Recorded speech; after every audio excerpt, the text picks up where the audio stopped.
I hope you'll excuse me if I appear a trifle excited, but I've just come into possession of a cure for insomnia. It comes in capsule form. For best results, they must be taken internally. Here is the handy applicator. This is the George Maher Show. On today's broadcast, George will welcome the Dean of American Talk Radio, Barry Farber, who started his broadcasting career over 50 years ago in New York City. According to Talkers Magazine, Barry is listed among the greatest talk show hosts of all time. Plus, he's an author with a brand new book out reflecting of his charmed life, getting to know kings, celebrities, movie producers, and even men who've been to the moon. This will be a fun chat with George. Then later in the hour, it's time for local politics right here in Indian River County. Opinions expressed are those of George and his guest and do not reflect those of WTTB, its management, or sponsors. On your smartphone, enter GeorgeMaherShow.com to listen anywhere, anytime. Alrighty then, the studio is hot, and Ballard and Neil are our audio engineers. Veronica's our technical editor, and Wesley works with video. Oh, by the way, I'm Mel, your announcer. Now, ladies and gentlemen, here's your host, George Maher. Oh, George, by the way, don't forget to ask Barry about Alfred Hitchcock.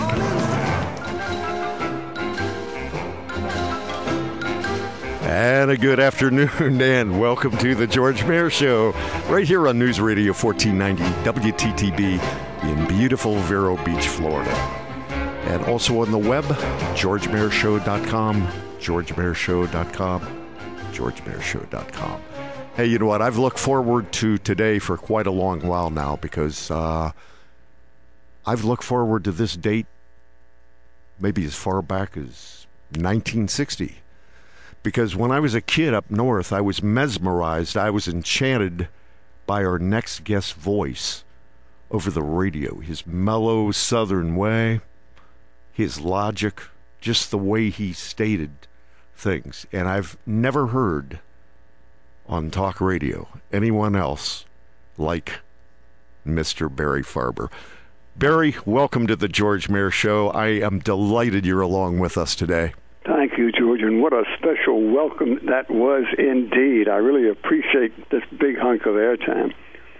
Well, not as much as we appreciate you being here on the program today and just you in general. But, you know, folks, Barry Farber's a legend. Barry Farber is the Dean of Conservative Talk Radio. In fact, I want to read very briefly one simple paragraph from Rush Limbaugh. Barry Farber was a standout when it was difficult to get a talk show. You had to be among the best to be hired to host long-form talk. Barry was the best. He was defining.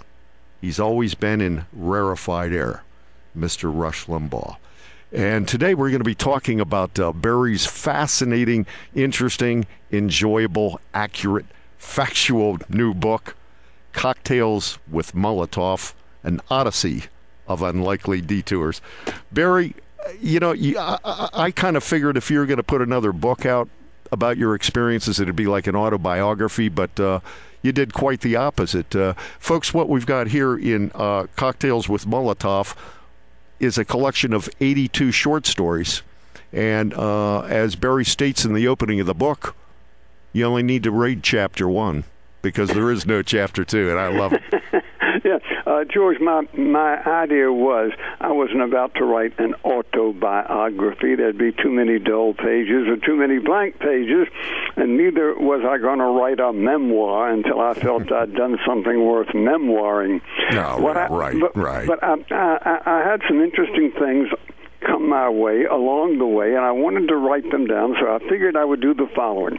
I would write short chapters that had to have two things in common.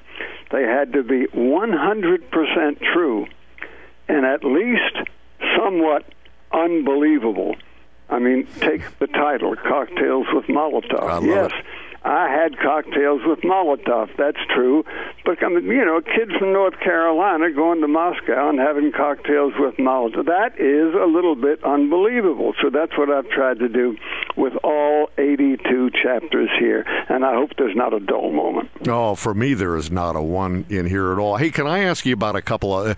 obviously, we don't have time, unfortunately, to do all 82 unless we talk very, very quickly, but I wanted to ask you about a few of my favorites. Is that all right? I don't. Oh, sure. I don't want. I just want to say one thing yes, first. Yes, please do.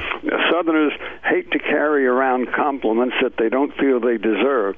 The mere title dean, a lot of people think that means that you're august, authoritative, like some kind of Dalai Lama.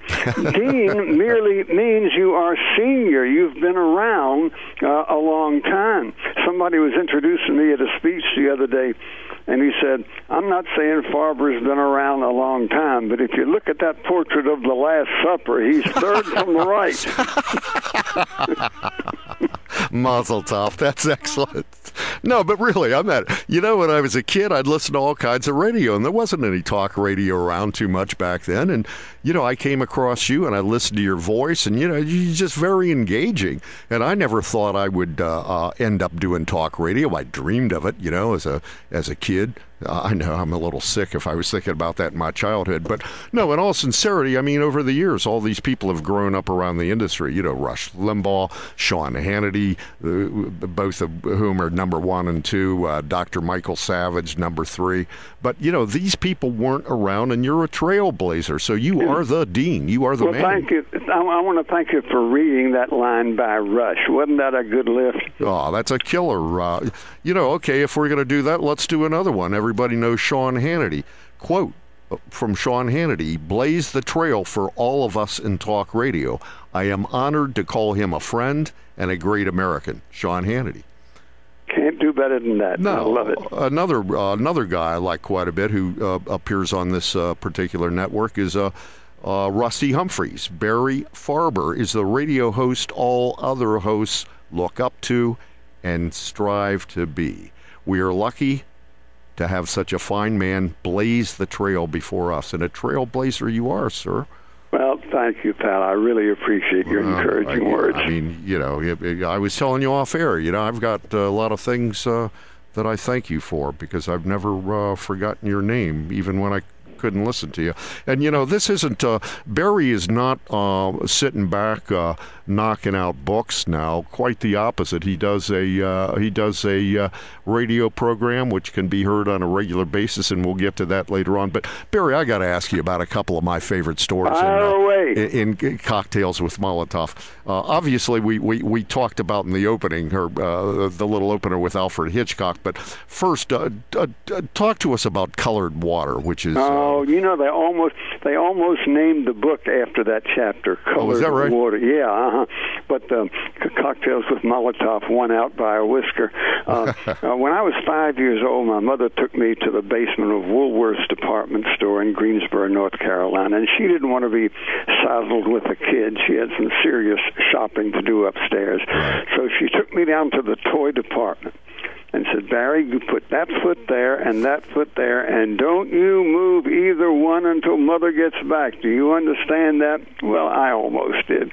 And for about a minute, when she left, I wasn't bored. It was the toy department, and I could see some interesting toys. But then I saw 2 water fountains against a far wall. And I was one of these pain-in-the-neck kids who could read a little bit before the first grade.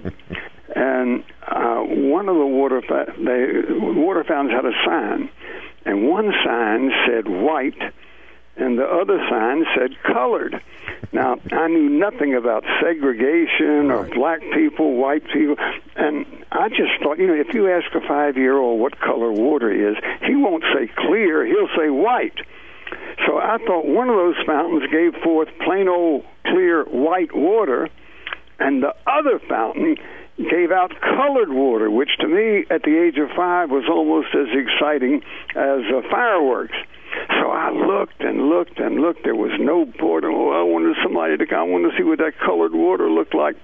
And the first couple of people who came, the fact that they were all white meant nothing to me. They were grown-ups, and they all went to the white fountain. and that water was just like, any other water. I figured grown-ups were so dull. How can they drink the white water when there's colored water right there? And finally, somebody came along. He was black, but I didn't notice it at the time, and it didn't matter to me. And he turned on the colored water, and my little heart was all aflutter, and I leaned forward to see what the colored water would look like, and it was just like the white water. And I remember thinking to myself, how do you like that? It just so happens the day I get here, the colored water fountain is broken. And it took me a long time to understand that the man who made the water had a different outlook from the man who made the sign. Excellent. I mean, that was funny. I couldn't quit laughing at that, and I continue to laugh. Another one I want to ask you about, too, is, which one is it here? My most unlikely Hebrew teacher. This is priceless. Oh, yeah. Well, I was on an elevator in New York, and there was a man talking Hebrew to a dog. My Yiddish is pretty good. I don't speak Hebrew. Hey, incidentally, can I interrupt for a second? I don't mean to interrupt. That's disrespectful. But that's all right. You're talking about languages. We got to talk about languages later on, because you overwhelm me with your knowledge of, 23, 24 different languages. At our language club, we advise it's very dangerous to answer that question, how many languages do you speak? It's dangerous to answer that with a digit higher than 1. Okay. The only safe answer is I speak one language, my own. Then you pause. Then you may say, however, I am a student of, and then you may name the languages you're a student of. I am a student of about 26, about 14 of them seriously. It's been my lifelong hobby since I was 14 years old. When they inducted me into the Army in 1952, I qualified as interpreter in 14 languages. Unbelievable. It's a hobby. If people knew how easy it was to learn languages today, it would be a much more popular hobby. But my Hebrew never made it beyond the, learning how to pray in Hebrew stages. Yes. I never learned how to converse in Hebrew. But here was this big dog, and there was a man speaking Hebrew to him. And I said, is that Hebrew you're speaking to that dog? He said, yes. It was a slow elevator. I said, teach me some dog Hebrew. And he did. Bohena, letayel. And I learned about 17 stories worth of Hebrew until the elevator got to his floor, and that was that. About 3 weeks later, on that same elevator, there was the same dog. There was a different grown-up with the dog. And that dog looked at me as if to say, okay, dude, how much do you remember? And I didn't remember anything really except one Hebrew word, dog word, but I forgot what it meant. But I said, what have I got to lose? And I looked at that dog and I said, Shev. And sure enough, the dog sat down, and I remembered Shev means sit. Now, a lot of Jewish boys learn Hebrew from the rabbi. Right. You'd be surprised how many Jewish boys learn Hebrew from Catholic priests who are educated in biblical languages. Yes. But I'm the only Jewish boy I know of who had to depend for the meaning of a Hebrew word on an Israeli dog. Folks, I'm telling you, Barry, I think we've talked about just 3 of the short stories thus far. I mean, this just keeps going and going and going. And with that in mind, I got to ask you about, here's another one of my favorites, okay? My best day in the Army. Oh, this is serious. This really is a story of today, George. I salute you for picking this one. Well, no, I mean the political correctness and all. Well, no, I don't want to. Go ahead. Tell the story, because it's priceless. Well, interrupt me if you have to. This is not as short as the dog one. But our duty post was about 7 miles south of Washington in Arlington, Virginia. Mm-hmm. And Tuesday was the worst day. You had to get up an hour early for what they called TIP, Troop Information Program. And here you were herded into into a movie theater full of yawning, grousing, kvetching, complaining GIs. And there was a movie projector there, and Captain Morris would get up and read some orders about uniform and saluting and everything. And then they would show the movie, which was always about the care of the M1 rifle, the importance of military courtesy. And then he'd ask if there were any questions, and there never were. And that was that. One more, we hated it. We'd probably prefer to be there than fighting in Korea, which was raging at the time, but not by much. This was a dreadful morning. So one morning, it started out the same way. Don't park in an officer's location, or we'll drop your car into sulfuric acid and spray it out over Death Valley. Don't take any food from the mess hall to your barracks ever again. That'll be 30 days in the electric chair. All kinds of military orders. 30 days in the electric chair. Yeah. Love it. And then he came up with this order from the Washington Military Command. Beginning next Sunday, we will inaugurate the Unified Military Chapel. The Army goes to great expense to provide worship facilities. These facilities are grossly underused. Effective next Sunday at 10:00, that means 10 o'clock in the morning, military time, we will convene the Unified Military Command. This applies to all personnel of Catholic, Protestant, and Jewish faith. Excuse to be not present by written consent of your commanding officer only. Any questions? Well, George, it would have shown up on the Richter scale. All of a sudden, it wasn't 7 o'clock in the morning. It was up and atom time. I was sitting beside a buddy named Ernie Dakin. I thought his head was going to explode from rage. Every hand shot up. Everybody had a question. Sir, I'm a Roman Catholic. We don't countenance worship with members of any other religion. Captain Morris cut him short. I shall reread that portion of the order that pertains to your question, soldier. The Unified Military Chapel is compulsory to all Catholic, Protestant, Jewish personnel. Next question. Next one says, sir, I'm Jewish. We don't worship on Sunday morning. We worship on Friday night and Saturday. So I shall reread that portion of the order that applies to your question, soldier. The Unified Military Chapel will convene at 10:00 Sunday morning. Next question. And so on, and so on, and so on. Now, I had kind of disdained all my buddies there. There were a few good guys who I liked, but the sergeants would walk around with comic books sticking out of their back pockets, and they were not sufficiently educated to meet my standards, I didn't think.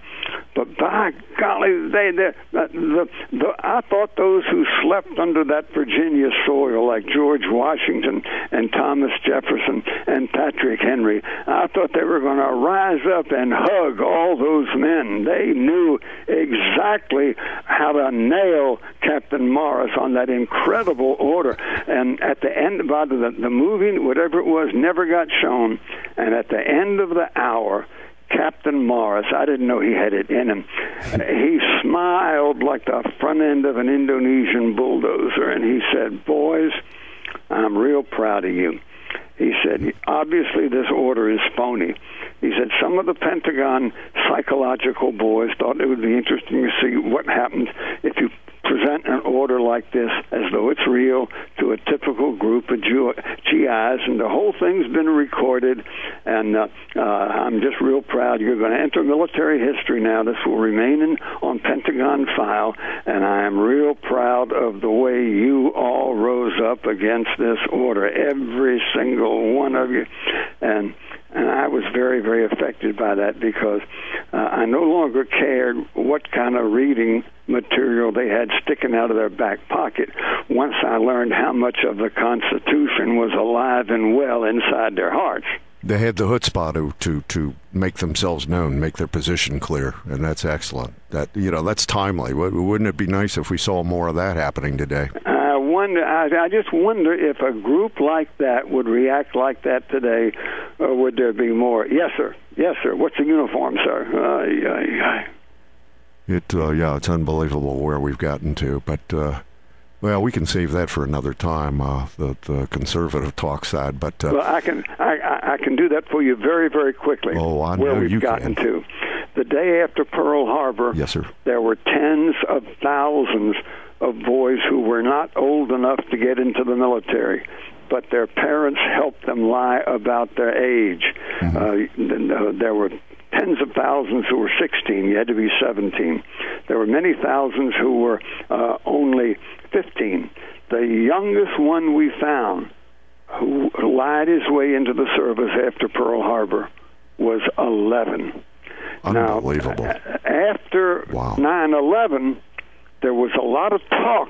There was a spike in talk about enlisting, mm-hmm. but there was no spike in enlisting. Mm-hmm. You know what, I found an interesting barometer back then, the day after 9/11, all the flags that were on vehicles, on homes, on offices, and, over the course of a few months' time, they just dwindled to nothing. Right. And you never even, not never, but you seldom see those That's right. on vehicles anymore. You got your own stay in stationary orbit right there, George. You're right over the target. Yeah, I think we got it nailed, and, I learned a lot of that from you over the years. I truly did. Hey, Barry, I know you know the importance of one other thing in radio, which is taking a break so we can hear from our fine sponsors. I do understand that. You know it better than anybody. And, hey, folks, don't go away. We are visiting with Barry Farber, author of his new book, Cocktails with Molotov. We got a whole lot more coming up. Don't go away.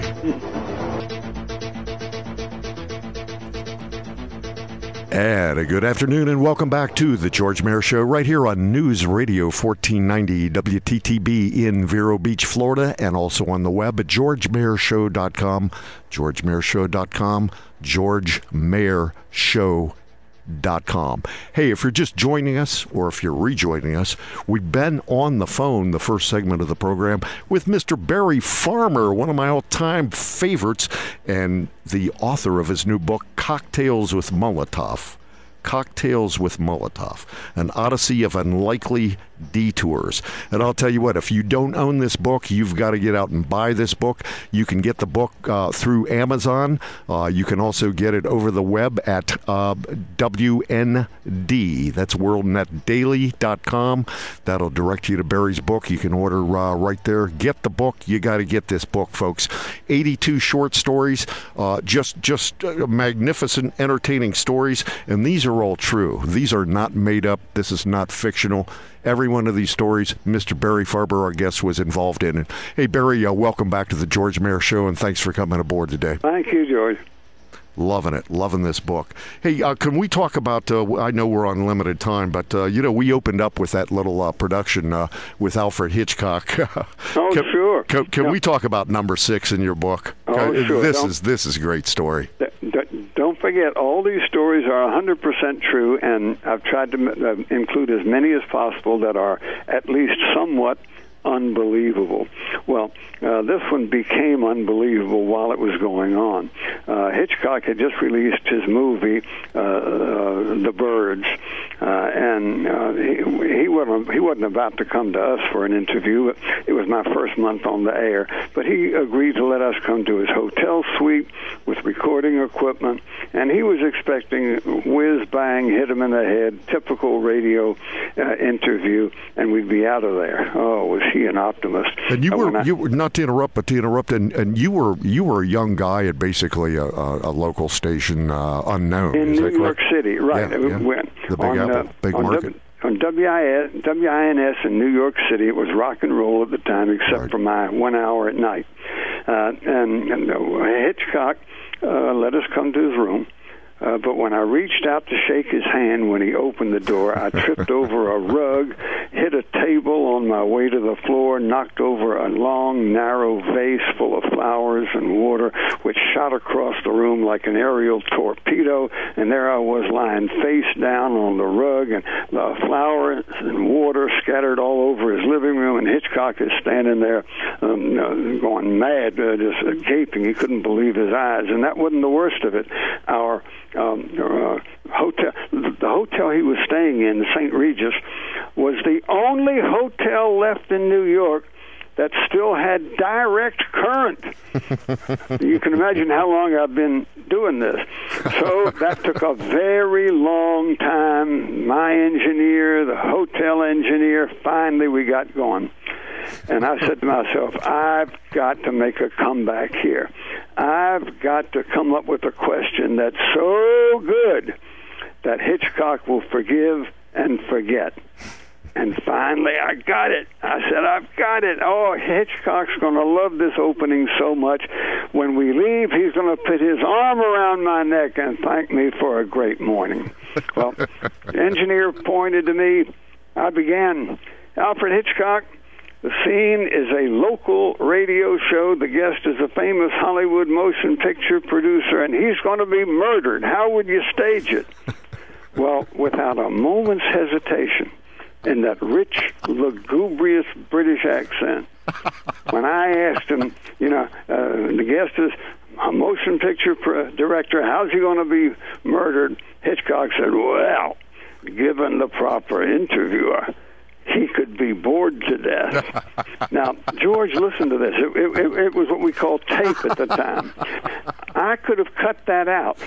I left it in. The good time was had by all at my expense, but I left it in, and I'm advising young broadcasters right now, leave it in. Leave it in. It has paid off so much for me to have left that in rather than to have done the cowardly thing and take it out.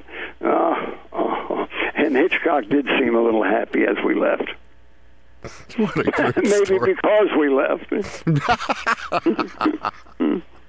That one was over the top. That's my favorite. And folks, that's just a few stories out of the 82 stories you'll find when you pick up your copy of Barry Farber's new book, Cocktails with Molotov.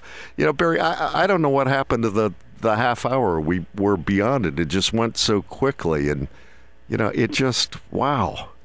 And it's just, there's so much more I wanted to talk about. You suppose we could visit again sometime soon? Of course we can. If I talk fast, can I mention just two stories we didn't talk about? Please. One is about a Charleston, South Carolina Episcopalian aristocrat who married and divorced 6 Jewish women within 18 months. To save their lives.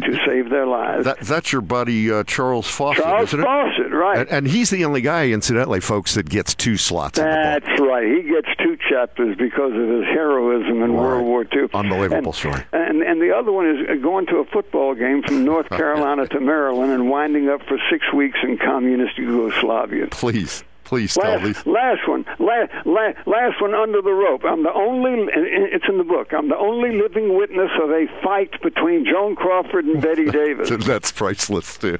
That bar scene. Okay, I'm sorry to interrupt, but I couldn't help myself. You didn't interrupt. I wish I'd shut up. We'd have had an additional 5 minutes in the first segment. I'd much rather listen to you than me.